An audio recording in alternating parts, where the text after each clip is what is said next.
우리는 소홀히 여기는 것일수록 소홀히 대하고 소중히 여기는 것일수록 소중히 대합니다.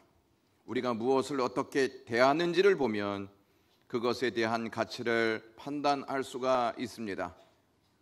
누군가 여러분들을 소홀히 대한다면 어떨 것 같습니까? 마음이 상하고 기분이 좋지 않을 것입니다. 그러나 누군가 여러분들을 소중히 여긴다면 고마운 마음이 앞서고 기쁜 마음을 갖게 될 것입니다. 이렇게 우리는 누군가에게 어떠한 대우를 받느냐에 따라서 감정과 기분이 달라집니다. 그런데 우리에게 사랑을 알게 하시기 위해서 오신 성령 하나님을 우리는 어떻게 대하고 있느냐는 것입니다. 소중한 분으로 믿고 의지한다면 어느 정도 알고 있는 것으로 만족하시겠습니까? 소홀히 여기는 것은 어느 정도 아는 것으로도 문제가 되지 않습니다. 우리 자신이 성령 하나님을 어떻게 대하고 있는지를 보면 신앙의 척도를 알 수 있습니다. 보통 신앙의 척도는 교회를 잘 다니는지 잘 다니지 않는지를 보면 그것을 통하여 가늠하려고 합니다. 그러나 성경은 성령 하나님을 어떠한 자세로 대하는지 이것을 보면 신앙의 척도를 알 수 있다, 이렇게 설명합니다.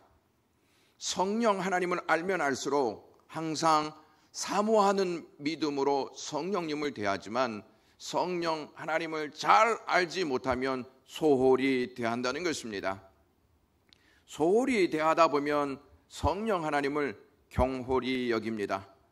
경홀히 여긴다라고 하는 이 말의 의미는 가볍고 탐탁하지 않는 자세로 대한다는 뜻입니다. 우리가 어떻게 성령 하나님을 경홀히 여길 수가 있어라고 생각하는 분들이 없잖아 있을 수 있습니다. 성령 하나님을 경홀히 여기는 사람에게 나타나는 특징이 있습니다. 성령 하나님을 사모하지도 않고 구하지도 않는다는 것입니다. 이 점이 점점 더 굳어지게 되면 어디까지 가는지 아십니까? 하나님을 만홀히 여기는 데까지 나아갑니다. 만홀히 여기다라고 하는 이 동사가 무심하고 소홀하다, 업신여기다라고 하는 뜻을 가지고 있습니다. 여기에서 만자는 문득 생각나는 대로 함이란 뜻입니다. 결국 만홀은 그때 생각나는 대로 함부로 하는 버릇 없는 행실을 일컫는 말입니다. 경홀히 여기는 행동, 만홀히 여기는 행동은 교회 밖이 아니라 교회 안에서, 믿지 않는 자들이 아니라 믿는 우리에게서 나타날 수 있다는 것입니다. 우리가 성령님을 믿는다고 하면서 성령 하나님에 대한 지식이 부족하다면 우리의 신앙을 점검해야 합니다. 왜냐하면 우리는 아는 만큼 성령님을 대하고 우리가 아는 만큼 성령님과 함께 동행하기 때문입니다. 오늘 본문 말씀은 예수님께서 이제 곧 십자가에 달려 돌아가실 것을 제자들에게 알리시면서 이제 성령 하나님이 오실 것이다, 그러니 너희들 근심하지 말고 담대하게 삶을 살아라, 이렇게 종용하십니다. 예수님은 떠나시는 마당에 제자들에게 평안을 말씀하시고 있습니다. 요한복음 14장 27절에 평안을 너희에게 끼치노니 곧 나의 평안을 너희에게 주노라. 내가 너희에게 주는 것은 세상이 주는 것과 같지 아니하니라. 너희는 마음에 근심하지도 말고 두려워하지도 말라 하셨습니다. 제자들은 평안을 주시겠다는 예수님의 말씀을 듣고 이해할 수가 없었습니다. 예수님이 떠나시는 세상에서 평안보다 불안이 큰 힘을 발휘할 텐데 어떻게 평안할 수 있느냐 하는 것입니다. 그들은 앞으로 닥칠 상황과 환경을 생각하다 보니 평안이 아닌 불안이 더 크게 느껴질 수밖에 없었습니다. 그러나 예수님은 평안이 상황과 환경에 따라 찾아오는 것이 아니라 성령 하나님이 오실 때 이루어지는 역사다, 이렇게 말씀하십니다.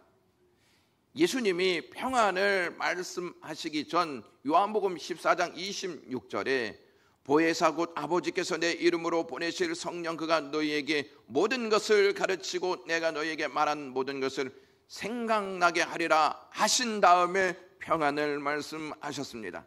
따라서 성령 하나님을 통해 평안이 찾아온다는 것입니다. 우리는 평안하면 일이 잘 풀리고 원하는 바가 척척 이루어지게 되면 찾아오는 것으로 믿습니다. 그렇게 찾아오는 평안은 오래 갈 수 있을까요? 사도행전 7장을 보시면 초대교회의 안수 집사였던 스데반이 순교하는 장면이 나옵니다. 스데반은 믿음과 성령이 충만한 사람이었습니다. 그가 사람들에게 복음을 전하자 종교 지도자들이 그를 잡아 법을 행사할 수 있는 공회로 잡아왔습니다. 그를 공회로 잡아오자 늑대처럼 어르렁거리며 달려들었던 거짓 증인들이 스데반을 모함하기 시작했습니다. 막강한 권력을 가진 자들 앞에 홀로 서 있는 스데반은 두려움이 없었고 오히려 그의 얼굴에는 천사의 얼굴과 같은 미소가 지어졌습니다. 스데반은 그들의 권력과 횡포에 굴하지 않고 담대하게 예수 그리스도의 십자가와 부활로 임한 구원을 전하였습니다. 이에 으르렁거리는 늑대들이 금방이라도 달려들어 스데반을 곧 삼켜버릴 것만 같은 삭막한 분위기가 조성되었습니다. 그런 분위기에 스데반은 압도당하지 않고 평안한 가운데 순교하였습니다. 어떻게 순교를 평안하게 맞이할 수 있었을까요? 사도행전의 저자 누가는 사도행전 7장 55절에서부터 59절에 이렇게 말씀합니다. 스데반이 성령 충만하여 하늘을 우러러 주목하여 하나님의 영광과 및 예수께서 하나님 우편에 서신 것을 보고 주 예수여 내 영혼을 받으시옵소서라고 기록하고 있습니다. 그리고 죽음에 대해서 죽었더라 이렇게 언급하지 않고 잔이라라고 언급하고 있습니다. 사도행전 7장 60절에 주여 이 죄를 그들에게 돌리지 마옵소서 이 말을 하고 잔이라라고 말합니다. 사람에게 있어서 가장 평안한 모습은 자는 상태입니다. 한쪽 구석에 몰려 어떻게 될지 모르는 상황에서 스데반은 전혀 불안해하거나 초조해하지 않고 오히려 천사와 같은 얼굴로 평안히 죽음을 맞이했습니다. 말도 안 되는 이야기처럼 들리지 않습니까? 인간의 이성으로는 도저히 이해할 수 없는 이야기처럼 들리지 않냐 하는 것입니다. 그러나 성령으로 충만한 사람은 이 이야기를 신뢰할 수 있는 이야기, 우리 가슴에 새겨야 할 이야기로 받아들인다는 것입니다. 초기 그리스도인들의 삶은 땅 위의 박해와 땅 아래의 기도로 이어지는 삶이었다고 말합니다. 그들의 삶은 콜로세움에서 고난을 당하고 카타콤으로 내려가서 살았습니다. 로마의 땅 바로 밑에는 카타콤이라고 불리우는 지하 동굴이 있었습니다. 이곳은 한때 교회인 동시에 무덤이기도 했습니다. 로마 근처에는 60여 개의 카타콤이 있었는데 그 안에는 960km의 통로가 발견되었습니다. 이 통로들은 높이가 2.4m였고 그 폭이 90cm에서 1.7m 정도 되었다고 합니다. 그런데 양쪽에 길고 낮은 평면으로 된 오목한 부분이 있었다고 합니다. 이곳은 죽은 시신들을 안장하는 곳이었고 앞부분은 가로막혀 있었다고 합니다. 그곳에는 이교도인들과 그리스도인들이 모두 그들의 시신을 거기에 장사하였습니다. 그리스도인의 무덤이 발견될 때마다 그들의 뼈대는 그들이 당한 끔찍한 일들을 말해 주었습니다.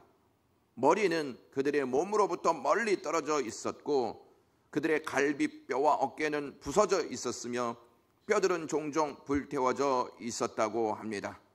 그러나 박해라가 하는 공포스러운 이야기에도 불구하고 우리는 여기에서 평화와 희락과 승리의 숨결을 담은 비문들을 읽을 수가 있습니다. 비문들에는 이러한 기록이 기록되어 있었습니다. 여기 마르시아는 평강의 소망 가운데 안식을 취하며 눕다.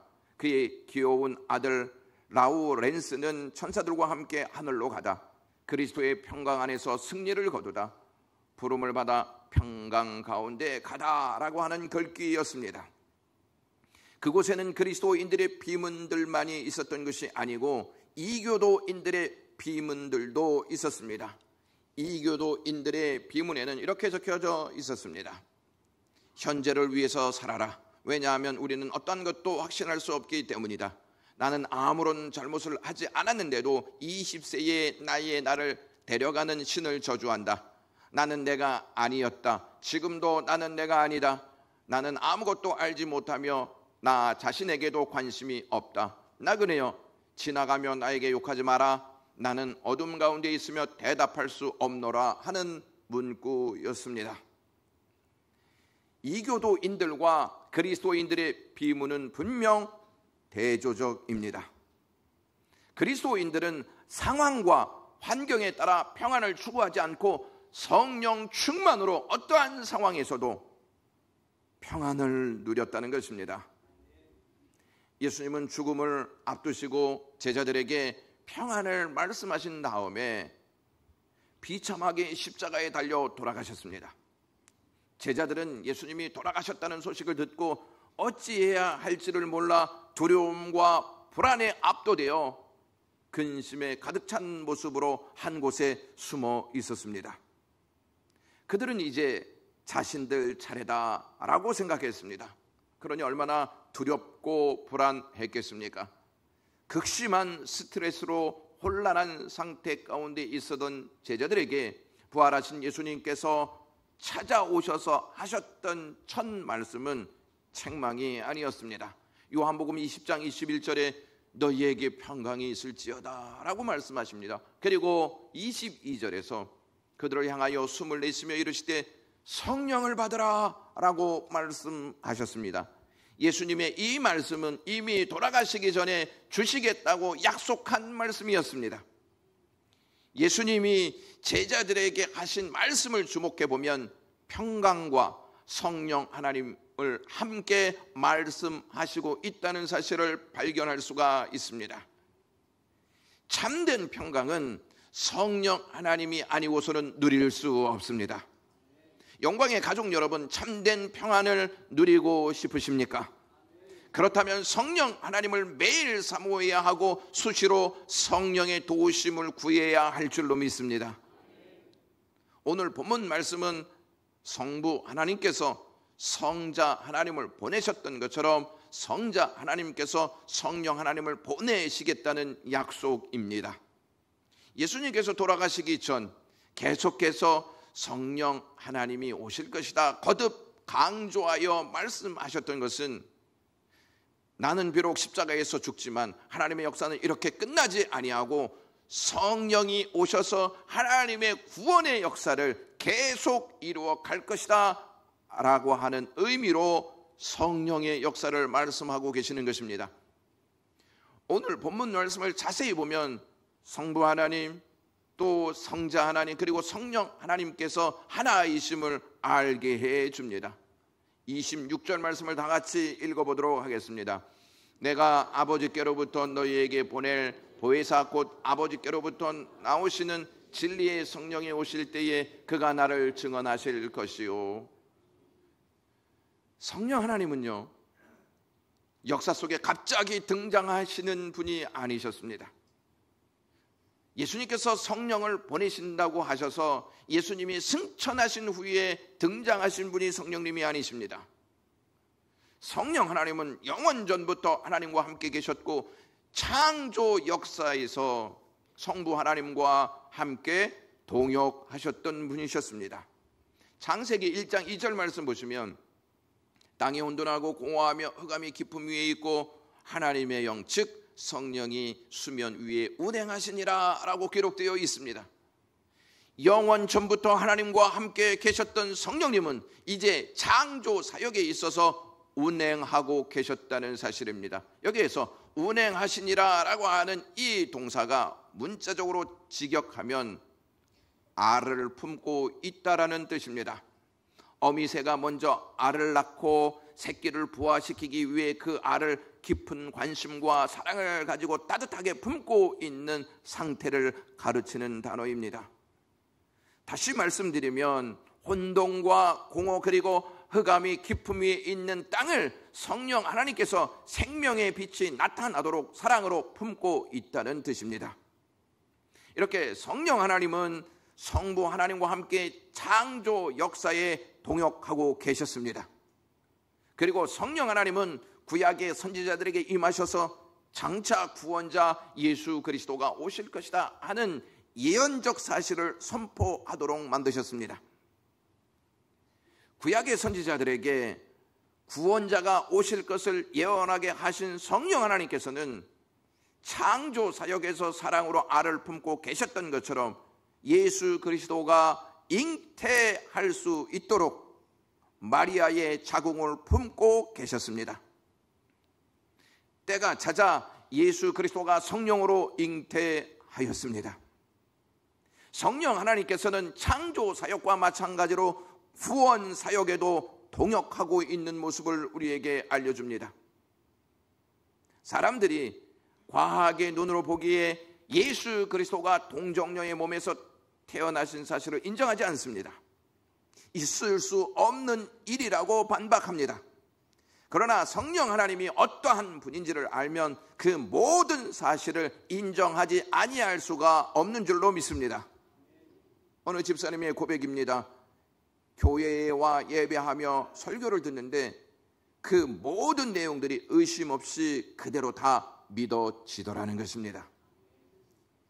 예수님은 공적 사역을 시작하셨을 때 먼저 요단강으로 가셔서 요한에게 세례를 받으십니다. 예수님께서 세례를 받고 물 위로 올라오시자 성령이 비둘기같이 그 위에 임하셨습니다. 그리고 하나님의 음성이 들려왔다고 마태복음 3장 17절에서 이렇게 기록합니다. 하늘로부터 소리가 있어 말씀하시되 이는 내 사랑하는 아들이요 내 기뻐하는 자라 아시니라. 하나님의 음성을 듣고 예수님은 광야로 가십니다. 예수님은 자의적으로 방향을 정하여 가신 분이 아니십니다. 예수님은 성령에 이끌려 광야로 가셨습니다. 하나님이 사랑하시고 기뻐하시는 예수님은 모든 결정을 하나님께 맡기셨고 성령께서는 하나님께 모든 결정을 맡기신 예수 그리스도를 인도해 가셨습니다. 이것이 삼위일체 하나님의 관계입니다. 예수님은 성령에 이끌려 하나님께 철저히 순종하심으로 십자가에 달려 돌아가셨습니다. 그리고 3일 만에 부활하셨습니다. 예수님은 십자가와 부활로 구원 사역을 모두 마치셨습니다. 그리고 제자들에게 나타나셔서 성령을 받으라 라고 말씀하셨습니다.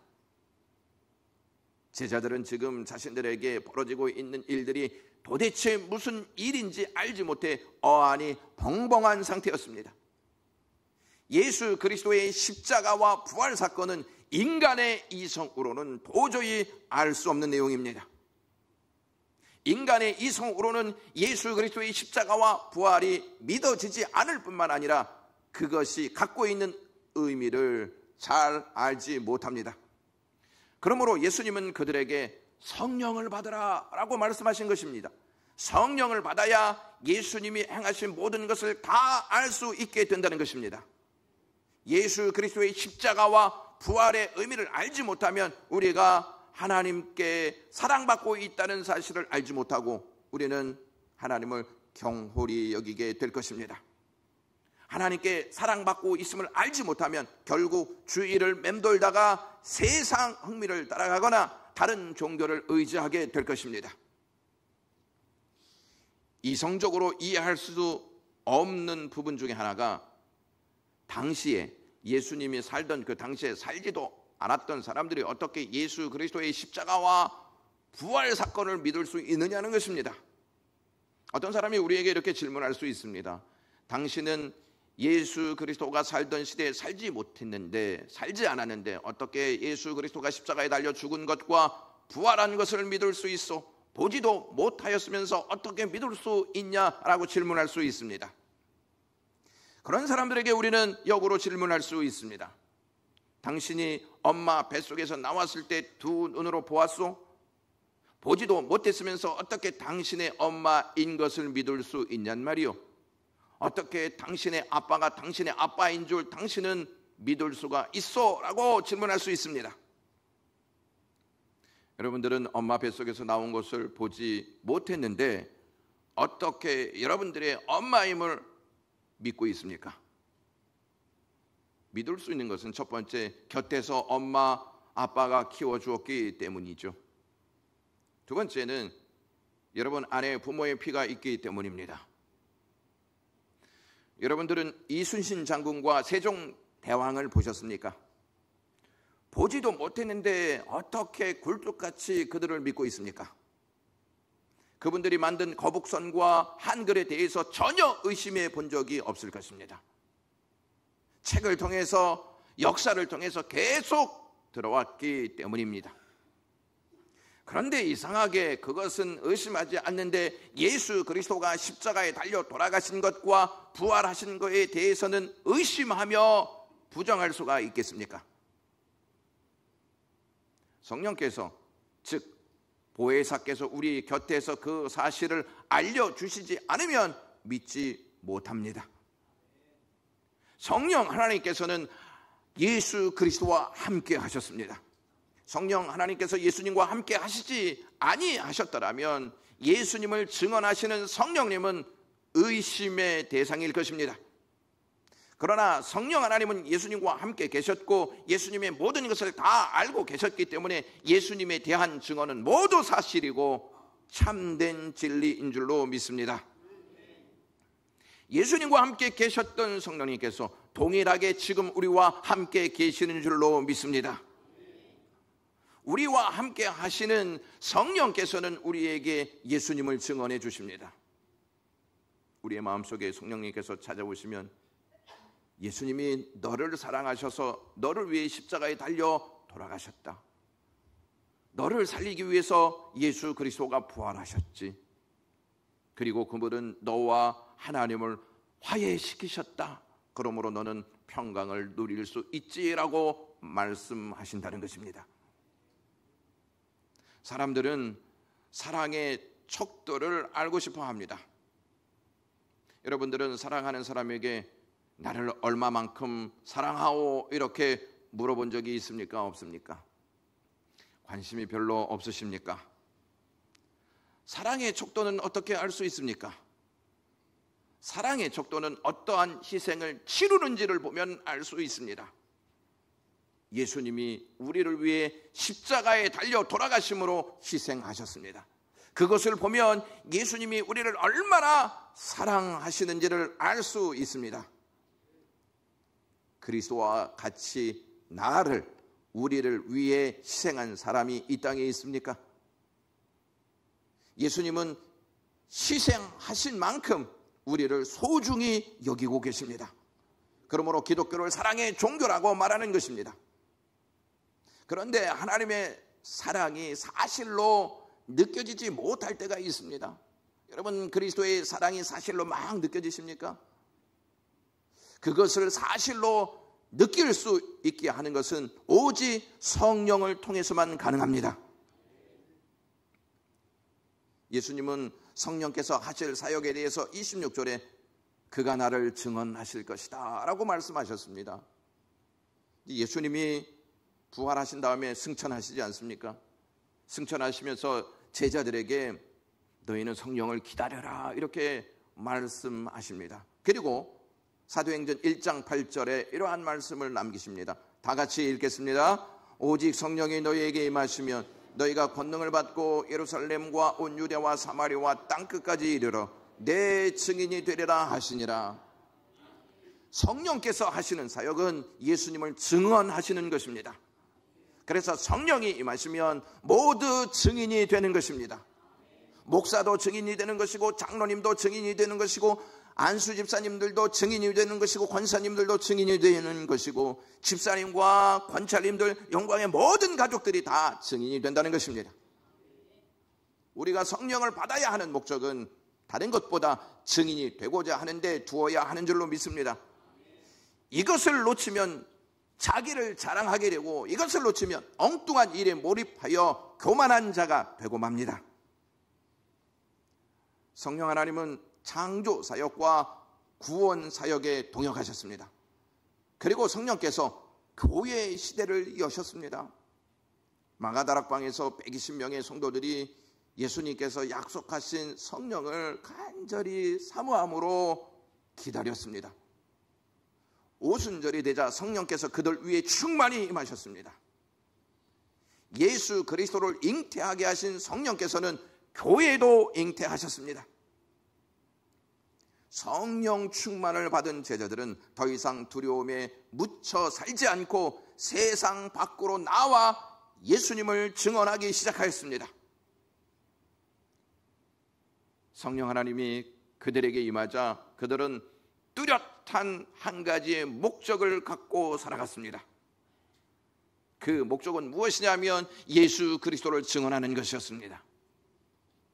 성령으로 충만한 베드로는 백성들에게 나가서 예수 그리스도의 십자가와 부활을 전하면서 사도행전 2장 32절에 이 예수를 하나님이 살리신지라 우리가 다 이 일의 증인이로다라고 성령 충만한 자들의 사명이 무엇인지에 대해서 담대히 선포했습니다. 베드로의 설교를 듣고 있던 사람들이 마음이 막 찔렸습니다. 그래서 형제들아 우리가 어찌해야 하오라고 부르짖었습니다. 그러자 베드로가 사도행전 2장 37절에 이렇게 말합니다. 너희가 회개하여 각각 예수 그리스도의 이름으로 세례를 받고 죄 사함을 받으라. 그리하면 성령의 선물을 받으리니 여러 말로 확증하며 권하여 이르되 너희가 이 패역한 세대에서 구원을 받으라 라고 말하였습니다. 베드로가 이렇게 성령으로 충만하여 하나님께서 주신 복음을 전하자 어떠한 결과가 있었는지 41절에 이렇게 밝힙니다. 다 같이 읽겠습니다. 그 말을 받은 사람들은 세례를 받음에 이날의 신도의 수가 3,000이나 더하더라. 왜 성령을 받게 되면 예수의 증인이 되는 것일까요? 성령을 다른 말로 사도행전 16장 7절에 예수의 영이라고 말하였기 때문입니다. 그러니까 성령으로 충만하면 예수 그리스도로 충만해진다는 말씀입니다. 예수 그리스도로 충만해지니까 다른 것을 증언하지 않고 예수 그리스도를 증언한다는 말씀입니다. 사람은 자기 안에 있는 것을 말하고 자기 안에 가득한 것을 제일 많이 말하게 되어 있습니다. 예수님이 우리를 얼마나 사랑하시고 소중히 여기셨다면 영으로 우리 안에 거하시기로 작정하셨을까요? 러시아의 문학자이고 노벨상 수상자인 솔제니친이라는 사람이 있었습니다. 50년 동안 러시아 혁명사 연구에 몸을 바친 그는 수백 명과 면담을 하고 수백 권의 책을 읽은 후에 러시아 혁명에 관한 내용을 이렇게 결론 내렸습니다. 만약 6천만 러시아인의 생명을 삼킨 무서운 혁명이 왜 일어났는지 내게 설명해 보라고 한다면 나는 사람들이 하나님을 잊어버렸기 때문이라고 말하는 것 외에 다른 답변은 할 수 없다라고 했습니다. 솔제니치는 사람들이 하나님을 잊어버렸기 때문에 그 끔찍한 혁명이 일어났다고 말했습니다. 러시아의 교회가 없었기 때문에 그러한 혁명이 일어났을까요? 러시아에는 많은 교회들이 있었습니다. 그런데 왜 그들이 하나님을 잊어버렸습니까? 예수님을 먼저 믿는 사람들이 성령으로 충만하지 않고 하나님 없는 것처럼 생활했기 때문입니다.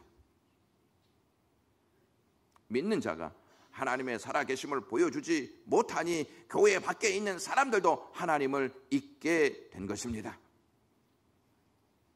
이것은 결코 남의 나라 이야기만은 아닙니다.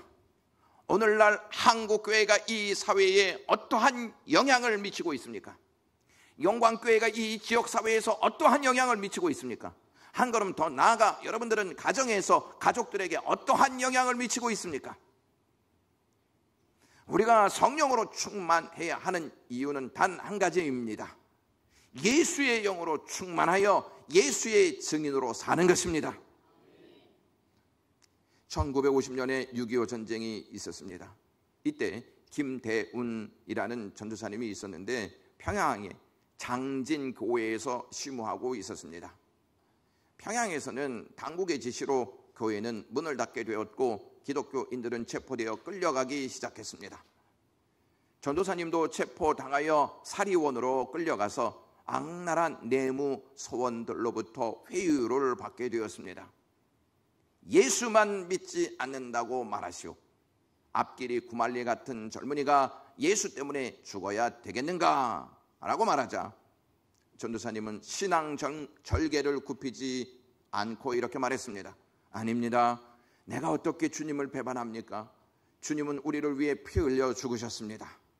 그분을 믿어야 삽니다. 이것이 생명의 비밀입니다. 라고 말했습니다. 그때 한 내무 소원이 소리쳤습니다. 저 동무의 혀를 잘라버려라. 몇 사람의 젊은이들이 전도사님에게 달려들어 혀를 칼로 잘라버렸습니다. 입에서 피를 토해낼 수밖에 없었던 전도사님은 말할 수 없게 되자 손가락으로 십자가를 탁 만들었습니다. 피는 그 입에서 폭포처럼 솟구쳤습니다. 상관인 듯한 자가 다시 한번 명령을 내립니다. 저 자식, 말을 듣지 않는 저 귀를 잘라버려라. 젊은이들은 또다시 달려들어 그 전도사님의 귀를 잘라버렸습니다. 전도사님은 그래도 지지 않고 십자송호를 그었다고 합니다. 그는 끝까지 그리스도를 말하고 싶었습니다. 나를 위해 십자가에서 돌아가신 그 주님을 말하고 싶었던 것입니다.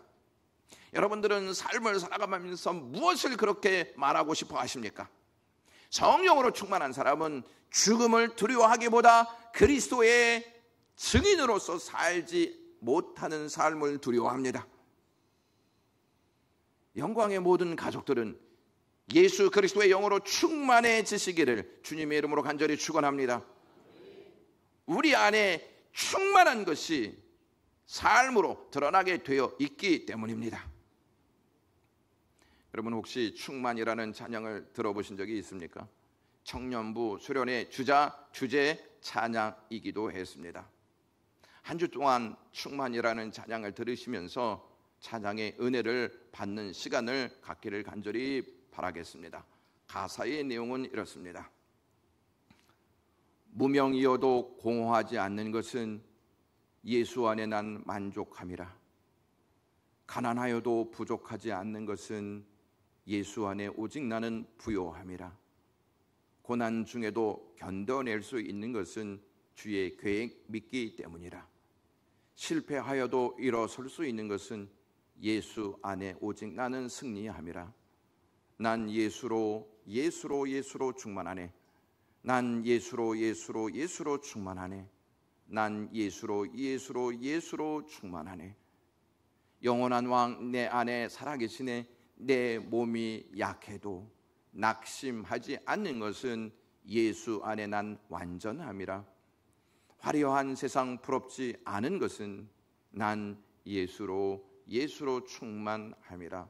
난 예수로 충만하네. 세상 모든 것들도 부럽지 않네. 난 예수로 충만하네. 영원한 왕 내 안에 살아계시네. 난 예수로 충만하네. 세상 모든 풍파도 두렵지 않네. 난 예수로 충만하네. 영원한 왕 내 안에 살아계시네 라고 하는 가사입니다. 우리는 우리 안에 충만한 것을 소중히 여기고 그렇지 않은 것을 소홀히 여깁니다. 그러나 주님은 우리를 결코 소홀히 여기지 않습니다. 예수로 충만하여 예수를 말하는 하나님의 사람들 되시기를 주님의 이름으로 간절히 축원합니다. 기도하겠습니다. 예수로 충만한 영광의 모든 가족들이 되게 하시옵소서. 예수님의 이름으로 기도드리옵나이다.